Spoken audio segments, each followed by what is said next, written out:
আসসালামু আলাইকুম ওয়া রাহমাতুল্লাহ। পবিত্র মক্কা নগরীতে এখন হজের নানা প্রস্তুতি চলছে। পৃথিবীর প্রায় ১৬০টি দেশ থেকে এখানে এসেছেন অনেক মুসল্লি, অনেক হাজি। সবার অন্তরে লাব্বাইক আল্লাহুম্মা লাব্বাইক। হাজিতে হাজিতে চারিদিক পরিপূর্ণ। এক অন্য শুভ্রতা, অন্য অনন্যতা, যেন পৃথিবীর বুকে এক অপার্থিব দৃশ্য।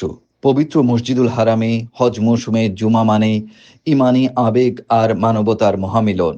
সাদা পাঞ্জাবি কিংবা ইহরামে এখানে এসেছেন মানুষগুলো বিভিন্ন দেশ থেকে, যাদের ভাষা ভিন্ন, আচার চালচলন ভিন্ন, কিন্তু সবাই সামিল হয়েছেন এক কাতারে। কেউ সুদূর আফ্রিকা থেকে, কেউ তুরস্ক থেকে, কেউ ইন্দোনেশিয়া, কেউ বা বাংলাদেশ, কেউ বা পাকিস্তান, ভারত, কত কত দেশ থেকে।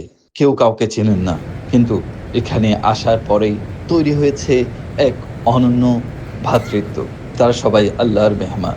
জুমার আজানের সাথে সাথে সকল ব্যস্ততা থেমে যায়।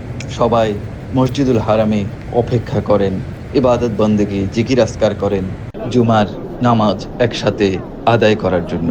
কাবা ঘর ঘিরে এই সময়ও উচ্চারিত হতে থাকে লাব্বাইক আল্লাহুম্মা লাব্বাইক।